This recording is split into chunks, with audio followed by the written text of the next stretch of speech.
Hello दोस्तों, Urvija education के YouTube channel में आपका स्वागत है। आज हम पढ़ेंगे राजस्थान के प्रैक्टिस पेपर का पार्ट 3। पार्ट 1 और पार्ट 2 हम प्रीवियस वीडियो में पढ़ चुके हैं और वो शायद आपने देख लिया होगा। दोस्तों, ये वीडियोस दोनों तरह के बच्चों के लिए इम्पोर्टेंट है। उन बच्चों के लिए भी इम्पोर्टेंट है जो राजस्थान का इतिहास ढंग से पढ़ चुके हैं और खुद का प्रैक्टिस या खुद का एनालिसिस करना चाहते हैं, और उन बच्चों के लिए भी इम्पोर्टेंट है जिन्होंने अभी अभी राजस्थान का इतिहास पढ़ना शुरू किया है। उनके लिए यह फैक्ट को ढूंढने में, जो भी वह बुक्स पढ़ रहे हैं उनमें से फैक्ट को ढूंढने में काफ़ी हेल्पफुल हो सकती है। कैसे क्वेश्चन बनते हैं, कहाँ से क्वेश्चन बनते हैं, वह सब आप इसमें से सीख सकते हो। तो हम चलते हैं, बिना किसी देरी के शुरू करते हैं। पहला क्वेश्चन, राजस्थान में मीणा आंदोलन के लिए क्या कारण था, या मीणा आंदोलन का क्या कारण था? तीन कठिया प्रणाली, नमक पर बढ़ा टैक्स, इंडिगो की खेती, आपराधिक जनजातीय अधिनियम। तो दोस्तों, इसका सही आंसर होगा आपराधिक जनजातीय अधिनियम। मीणा बहुल्य क्षेत्र जयपुर, अलवर, कोटा, बूंदी, इन क्षेत्रों में यह आंदोलन चलाया गया था। मीणा को 1924 में आपराधिक जनजातीय अधिनियम और जयराम पेशा कानून 1930 के तहत आपराधिक जनजाति घोषित कर दिया गया था, जिसके विरोध में यह आंदोलन चलाया गया था। 4 मई 1946 को सरकार ने जयपुर में जयराम पेशा कानून के तहत महिलाओं और बच्चों को छूट दी और आखिरकार 1952 में इस कानून को समाप्त कर दिया गया था। दोस्तों, यह कब शुरू हुआ, कब समाप्त हुआ, कब आंदोलन शुरू हुआ और कब तक आंदोलन चला, ये फैक्ट्स आपको याद रखने हैं। इनमें से डायरेक्ट क्वेश्चन उठकर आते हैं। नेक्स्ट क्वेश्चन, तरुण राजस्थान पत्र किस संगठन से जुड़ा था? राजपूताना मध्य भारत सभा, राजस्थान सेवा संघ, वीर भारत सभा, मारवाड़ यूथ लीग। तो दोस्तों, इसका सही आंसर होगा राजस्थान सेवा संघ। अब राजस्थान सेवा संघ के बारे में और तरुण राजस्थान के बारे में कुछ जान लेते हैं। तरुण राजस्थान जो था वो बूंदी आंदोलन और भील आंदोलन को प्रोत्साहन देने में तरुण राजस्थान ने सक्रिय भूमिका निभाई थी। तरुण राजस्थान अलवर हत्याकांड के बारे में राजस्थान में इतनी सामग्री प्रकाशित हुई थी, पूरे देश का ध्यान इस हत्याकांड पर गया था। राजस्थान सेवा संघ में मतभेद के कारण इस अखबार पर प्रतिबंध लगा दिया गया था, जिसके बाद इसे राजस्थान संदेश के रूप में प्रकाशित किया जाने लगा था। अब हम देखते हैं राजस्थान सेवा संघ के बारे में। राजस्थान सेवा संघ गांधी जी की प्रेरणा के परिणाम स्वरूप 1919 में वर्धा में स्थापित किया गया था। इसका उद्देश्य जागीरदारों और उनके विषयों के बीच पारस्परिक मित्रता स्थापित करना था। इस संघ ने राजस्थान केसरी साप्ताहिक और बाद में अजमेर से नया राजस्थान प्रकाशित किया। 1920 में राजस्थान सेवा संघ को वर्धा से लाया गया और अजमेर में स्थापित किया गया। विजय सिंह पथिक, रामनारायण चौधरी, हरिभाई किंकर का इसमें महत्वपूर्ण योगदान था। तो दोस्तों, ये सारे फैक्ट इंपॉर्टेंट हैं, ध्यान में रखें। नेक्स्ट क्वेश्चन, रूपा जी और कृपा जी धाकड़ निम्नलिखित में से किस आंदोलन से संबंधित थे? बिजोलिया किसान आंदोलन, महाजनी किसान आंदोलन, बेंगू किसान आंदोलन, बरड़ किसान आंदोलन। तो दोस्तों, जिन्होंने प्रीवियस वीडियो देखी है उन वीडियोस में मैंने इस क्वेश्चन के फैक्ट को बताया था, तो वो बच्चे आराम से इसका आंसर दे सकते हैं। तो दोस्तों, इसका सही आंसर होगा बेंगू किसान आंदोलन।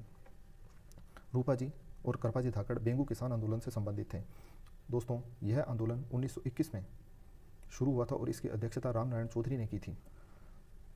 दोस्तों, बेंगू में किसानों द्वारा 25 तरह के लाग बाग लिए जाते थे। 1923 में जागीरदार अनूप सिंह ने लगान की दर कम करने के लिए किसानों के साथ एक समझौता किया, जिसे बोल्शेविक समझौता कहा जाता है। रूपा जी और कृपा जी इस आंदोलन में शहीद हुए थे। इस आंदोलन के कारणों की जांच के लिए सरकार द्वारा ट्रेंच कमीशन नियुक्त किया गया था। नेक्स्ट क्वेश्चन, निम्नलिखित में से राजस्थान की पहली महिला कौन थी जिसे राजस्थान में स्वतंत्रता आंदोलन के दौरान गिरफ्तार किया गया था? नगेंद्र वाला, अंजना देवी चौधरी, रतन शास्त्री, रमा देवी। तो दोस्तों, इसका सही आंसर होगा अंजना देवी चौधरी।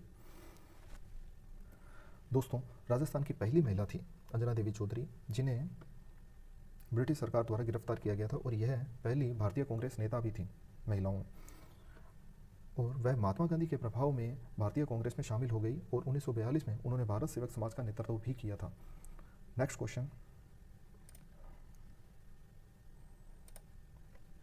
संयुक्त राजस्थान का उद्घाटन किसने किया जो राजस्थान संघ में मेवाड़ के विलय के साथ अस्तित्व में आया? एन.वी. गाडगिल, सरदार वल्लभ भाई पटेल, वी.पी. मेनन, जवाहरलाल नेहरू। तो दोस्तों, इसका सही आंसर होगा जवाहरलाल नेहरू।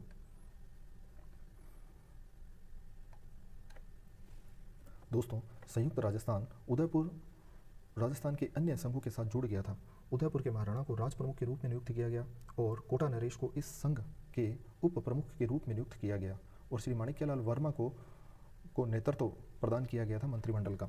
इस संयुक्त राज्य राजस्थान का उद्घाटन 18 अप्रैल 1948 को जवाहरलाल नेहरू द्वारा किया गया था। संयुक्त राज्य राजस्थान के गठन ने संघ और बृहद राजस्थान के गठन के साथ बीकानेर, जैसलमेर, जयपुर, जोधपुर जैसे बड़े राज्यों के विलय का मार्ग प्रशस्त किया था। तो दोस्तों नेक्स्ट क्वेश्चन, निम्नलिखित में से कौन अंग्रेजों के साथ संधियों पर हस्ताक्षर करने वाला राजस्थान का पहला प्रदेश था? जयपुर, भरतपुर, अलवर, उदयपुर। तो दोस्तों इसका सही आंसर होगा भरतपुर। भरतपुर अंग्रेजों के साथ संधियों पर हस्ताक्षर करने वाला राजस्थान का पहला प्रदेश था। दोस्तों यह संधि मराठों के खिलाफ भरतपुर की रक्षा के लिए अंग्रेजों से 1803 में की गई थी। इसके कुछ फैक्ट मैंने दिए हैं, वो आप पढ़ें ढंग से और याद रखें। संधि से जनरली एक क्वेश्चन पूछा जाता है एग्जाम में। तो जो भी संधियाँ हुई थी, सबसे पहले संधि भरतपुर के साथ हुई थी, सबसे आखिरी में संधि सिरोही के साथ हुई थी। इस टाइप के फैक्ट आप याद रखें और हो सके तो कुछ डेट और सन भी याद रखें कि कौन से रियासत के साथ किस समय संधि हुई थी, क्योंकि इनका अनुक्रम पूछ लिया जाता है एग्जाम में। Next question,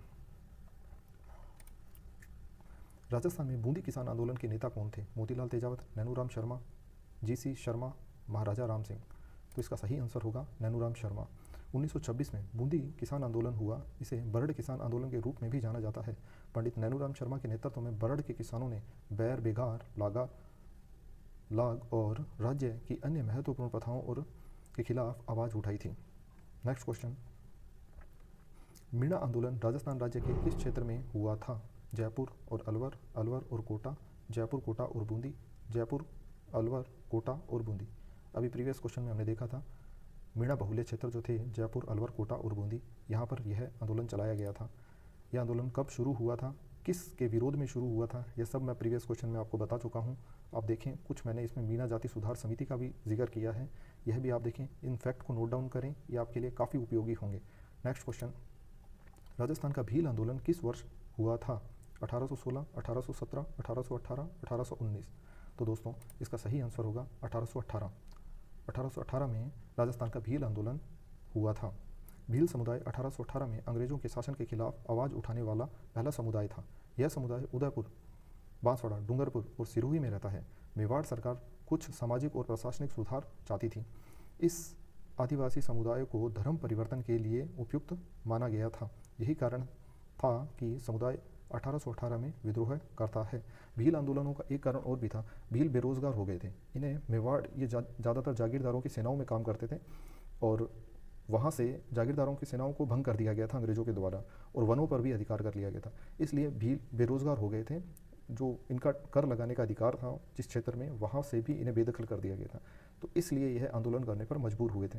next question, captain showers 1857 के विद्रोह के समय राजस्थान के किस सत्ताधारी राज्य के राजनीतिक प्रतिनिधि थे? उदयपुर, जोधपुर, जयपुर, कोटा। तो दोस्तों इसका सही आंसर होगा उदयपुर। मेजर शावर्स और कैप्टन शावर्स उदयपुर के सत्ताधारी राज्य के राजनीतिक प्रतिनिधि थे। और कुछ और जो 5 शहर ऐसे थे जहां राजनीतिक प्रतिनिधि थे, उनका मैंने यहाँ जिक्र किया है। भरतपुर, जयपुर, जोधपुर, कोटा, उदयपुर। कौन से शहर में कौन राजनीतिक एजेंट था और उस समय वहाँ का शासक कौन था, यह भी मैंने यहाँ बताया है। इस फैक्ट को नोट डाउन करें, याद रखें। यहाँ से क्वेश्चन आने के चांस 99% मैं मानता हूँ रहेंगे। अभी चलते हैं नेक्स्ट क्वेश्चन पे। 1857 के विद्रोह के समय राजस्थान में ब्रिटिश सैनिकों की छावनी कौन सी नहीं थी? नसीराबाद, उदयपुर, नीमच और अरीनपुर। तो दोस्तों इसका सही आंसर होगा उदयपुर। राजस्थान में ब्रिटिश सैनिकों की 6 छावनियाँ थी उसमें, नसीराबाद, ब्यावर, खेरवाड़ा, देवली, अरीनपुर, नीमच। 1857 के विद्रोह में राजस्थान ने मुख्य भूमिका निभाई थी, हमें पता है। और सबसे पहले इसमें नसीराबाद छावनी ने भाग लिया था। 1818 तक राजस्थान के लगभग सभी राज्यों ने ईस्ट इंडिया कंपनी के संरक्षण को स्वीकार कर लिया था। नेक्स्ट क्वेश्चन, 15 अक्टूबर 1857 को कोटा राज्य की विद्रोही सेना द्वारा निम्नलिखित में से किस अधिकारी को मार दिया गया था? मेजर मॉकमेसन, doctor Sadler, major Burton, captain बूछार। सही कूट का चयन कीजिए। तो दोस्तों सोचिए, 2 सेकंड का समय देता हूं मैं आपको। तो दोस्तों इसका सही आंसर होगा बी और सी, अर्थात डॉक्टर सैडलर और मेजर बर्टन। तो दोस्तों 15 अक्टूबर 1857 को कोटा राज्य की विद्रोही सेना द्वारा डॉक्टर सेडलर और मेजर बर्टन को मार दिया गया था। कोटा में विद्रोह 1857 के विद्रोह के दौरान मेजर बर्टन कोटा के राजनीतिक एजेंट थे। जयदयाल और मेहराब खान कोटा के दो मुख्य क्रांतिकारी थे। इन दोनों से संबंधित क्वेश्चन जनरली एग्जाम्स में पूछ लिया जाता है कि यह कौन से क्षेत्र से संबंधित थे, या फिर कोटा विद्रोह के समय वहाँ के दो क्रांतिकारी कौन थे, यह भी पूछ लिया जाता है। तो इसका सही आंसर होगा जयदयाल और मेहराब खान। 15 अक्टूबर 1857 को मेजर बर्टन, उनके दो बेटे और डॉक्टर सेडलर को क्रांतिकारियों ने मार डाला। महाराव राम सिंह उस समय कोटा के राजा थे जिन्हें नज़रबंद रखा गया था। करौली के महारावल मदन पाल ने कोटा के महाराव की मदद के लिए अपनी सेना भेजी थी। ये सारे फैक्ट इंपॉर्टेंट है दोस्तों, ध्यान में रखें इनको। नेक्स्ट क्वेश्चन, निम्नलिखित में से कौन कोटा में 1857 के विद्रोह के नेताओं में से एक था? अली बेग, कुशाल सिंह, जयदयाल, हीरालाल। तो दोस्तों अभी मैंने पहले प्रीवियस क्वेश्चन में आपको बताया है कि कोटा के जो क्रांतिकारी थे 1857 के विद्रोह के समय, उसमें जयदयाल और मेहराब खान थे। तो इसका सही आंसर होगा जयदयाल। तो कुछ फैक्ट मैंने यहाँ दिए हैं। एरेनपुर के विद्रोह में कुशाल सिंह थे, धौलपुर के विद्रोह में रामचंद्र और हीरालाल थे, कोटा के विद्रोह में जयदयाल और मेहराब खान थे, नीमच के विद्रोह में अली बेग थे। तो दोस्तों चलते हैं अगले क्वेश्चन में। वह क्रांतिकारी जिसे महंत प्यारेलाल मर्डर केस में दोषी ठहराया गया था, जोरावर सिंह, श्यामजी कृष्ण वर्मा, केसरी सिंह बाराहट, विजय सिंह पथिक। दोस्तों यह RAS 2018 में पूछा गया क्वेश्चन है और भी बहुत से एग्जामों में पूछा जाता है। तो इसका सही आंसर होगा केसरी सिंह बाराहट। केसरी सिंह बाराहट का जन्म शाहपुरा के देवपुरा गांव में कृष्ण सिंह बाराहट के घर में चारण परिवार में हुआ था। वह एक क्रांतिकारी थे। उन्हें महंत प्यारेलाल मामले में हत्या के आरोप में पकड़ा था। दोषी पाए जाने पर उन्हें बिहार के हजारीबाग में 20 वर्ष का कारावास हुआ था। अपने कारावास के दौरान उन्होंने मिश्रित मार्शल आर्ट का अपना रूप विकसित किया, जिन्हें उन्होंने कमवई कहा। अप्रैल 1920 में हजारीबाग जेल से रिहा होने के बाद उन्होंने अंग्रेजों के खिलाफ अपनी निंदा शुरू की। नेक्स्ट क्वेश्चन, चौहान वंश के बारे में निम्नलिखित में से कौन सा कथन सही है? अरुणोराज और विग्रहराज चतुर्थ जैसे शासकों का जन्म शाकंभरी राजवंश के चौहानों में हुआ था। शाकंभरी के चौहान मध्यस्थ युग के सबसे कम शक्तिशाली राजवंशों में से एक थे। तो दोस्तों दोनों कथनों में से कौन सा कथन सही है या दोनों गलत है, अभी आपको बताना है। अरुणोराज और विग्रहराज चतुर्थ जैसे शासकों का जन्म शाकंभरी राजवंश के चौहानों में हुआ था। शाकंभरी के चौहान मध्यस्थ युग के सबसे कम शक्तिशाली राजवंशों में से एक थे। तो दोस्तों इसका सही आंसर होगा केवल एक। मध्य युग में राजस्थान का सबसे शक्तिशाली राजवंश शाकंभरी और अजमेर के चौहान थे। सबसे शक्तिशाली राजवंश शाकंभरी और अजमेर के चौहान थे, न कि सबसे कम शक्तिशाली थे। चलते हैं नेक्स्ट क्वेश्चन पे। राजस्थान में 1857 के विद्रोह के दौरान जोधपुर का शासक कौन था? महाराजा जसवंत सिंह प्रथम, महाराजा राम सिंह द्वितीय, महाराजा तख्त सिंह, महाराजा स्वरूप सिंह। तो दोस्तों इसका सही आंसर होगा महाराजा तख्त सिंह। 1857 के विद्रोह के दौरान जोधपुर का शासक महाराजा तख्त सिंह था। महाराजा तख्त सिंह के बारे में मैंने कुछ फैक्ट लिखे हैं, उन्हें एक बार आप पढ़ लें। नेक्स्ट क्वेश्चन, वैद्यनाथ प्रशस्ति के अनुसार चित्तौड़ में गोहिल वंश की स्थापना किसने की थी? महाराणा प्रताप, बप्पा रावल, शिलादित्य, नागादित्य। तो दोस्तों इसका सही आंसर होगा बप्पा रावल। तो दोस्तों बप्पा रावल ने, वैद्यनाथ प्रशस्ति के अनुसार बप्पा रावल ने 734 ईस्वी में राजा मान मौर्य को हराया था। उन्होंने चित्तौड़ में हरित ऋषि के आशीर्वाद से गुहिल वंश की स्थापना की। उन्होंने उदयपुर के कैलाशपुर में एकलिंग जी के मंदिर का निर्माण किया। बप्पा रावल साम्राज्य की पहली राजधानी नागदा थी। वह पहला गुहिल राजा था जिसने सोने के सिक्कों को जड़ा था। एकलिंग प्रशस्ति में उनके त्याग की जानकारी दी गई है। तो दोस्तों अब चलते हैं नेक्स्ट क्वेश्चन पे। किस किले के लिए अबुल फजल ने कहा हमें वहां तक पहुंचने के लिए पत्थर के पैर की ज़रूरत है? मेहरानगढ़ का किला, खेजरला किला, जैसलमेर का किला, बदनौर का किला। तो दोस्तों इसका सही आंसर होगा जैसलमेर का किला। जैसलमेर के किले के लिए अबुल फजल ने कहा था कि हमें वहां तक पहुंचने के लिए पत्थर के पैर की ज़रूरत है। जैसलमेर का किला रावल जैसल देव द्वारा 1155 ईस्वी में ईशांत ऋषि की सलाह पर बनाया गया था। यह एक रेगिस्तान का किला है और कुछ फैक्ट इसके बारे में मैंने यहाँ लिखे हैं, उनको आप नोट डाउन करें या फिर एक बार उन्हें ज़रूर पढ़ें। नेक्स्ट क्वेश्चन, निम्नलिखित में से कौन सा एक ताम्रपाषाण स्थल है? कालीबंगन या कालीबंगा, आहड़, तिलवाड़ा, जसोल। ताम्रपाषाण स्थल कौन सा है? तो दोस्तों इसका सही आंसर होगा आहड़। तो दोस्तों आहड़ सभ्यता बनास नदी के किनारे स्थित है। उदयपुर में स्थित यह सभ्यता 4000 वर्ष पुरानी मानी जाती है। दोस्तों यहाँ से कुछ अवशेष मिले हैं, उनमें प्रमुख अवशेष है कि यहाँ पर 40 तांबे की खदानें मिली है, 6 तांबे की मुद्राएं मिली है, 3 मोहरें मिली हैं और मेन विशेषता यह भी है कि यहाँ मुद्राओं के एक तरफ त्रिशूल खुदा है और दूसरी तरफ हाथ में तरकश और त्रिशूल लिए यूनानी शासक अपोलो का चित्र है। यह क्वेश्चन जनरली पूछा जाता है कि अपोलो के चित्र वाली मुद्राएं कहाँ से मिली हैं, तो वह आहड़ से मिली हैं। अब चलते हैं नेक्स्ट क्वेश्चन। निम्नलिखित में से किस रियासत ने सर हिंद नामक स्थान पर अंग्रेजों के साथ पहली संधि की थी?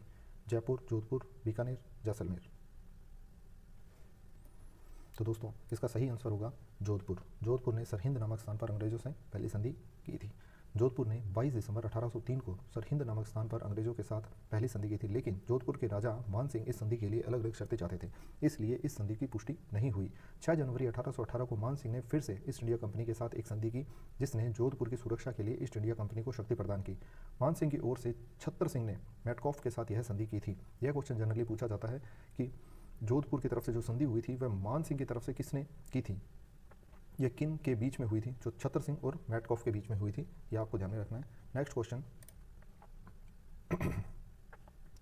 निम्नलिखित में से क्या वेदांग नहीं है? कल्प, निरुक्त, छंद, पूर्व मीमांसा, शिक्षा। तो दोस्तों हमें पता है 6 वेदांग होते हैं जो वेदों को पढ़ने के लिए काम आते हैं। तो इनमें से पूर्व मीमांसा जो है वह सही आंसर है, क्योंकि पूर्व मीमांसा जो है वो वेदांग नहीं है। पूर्व मीमांसा भारतीय दर्शन का एक भाग है। भारतीय दर्शन जो 6 दर्शन है उनमें से एक पूर्व मीमांसा है, जबकि 6 वेदांग है वह अलग है। कल्प, निरुक्त, छंद, शिक्षा आदि ये सब है जो आपको याद रखने हैं। Next question. राजस्थान की रियासत के एकीकरण के समय जोधपुर राज्य के महाराजा कौन थे? उम्मेद सिंह, हनुमंत सिंह, गज सिंह, विजय सिंह। तो दोस्तों इसका सही आंसर होगा हनुमंत सिंह। हनुमंत सिंह एकीकरण के समय जोधपुर के महाराजा थे। दोस्तों जोधपुर राज्य को 30 मार्च 1949 को राजस्थान के एकीकृत किया गया था। यह राजस्थान एकीकरण का चौथा चरण था, जिसे वृहत राजस्थान के रूप में जाना जाता है। इसका उद्घाटन सरदार वल्लभ भाई पटेल ने किया था।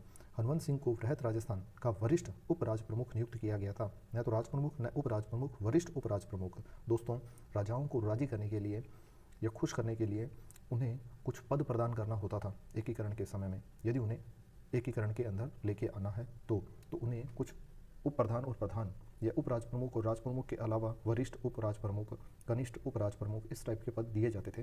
तो हनुमंत सिंह को वरिष्ठ उपराज प्रमुख का पद दिया गया था। अब चलते हैं नेक्स्ट क्वेश्चन पे। राजस्थान सेवा संघ द्वारा बेंगू किसान आंदोलन का नेतृत्व प्रारंभ किसने किया या किसे सौंपा गया था? जय सिंह धाकड़, रामनारायण चौधरी, हरिभाऊ उपाध्याय, ठाकुर अनूप सिंह। तो दोस्तों इसका सही आंसर होगा रामनारायण चौधरी। बेंगू किसान आंदोलन का नेतृत्व रामनारायण चौधरी ने किया था।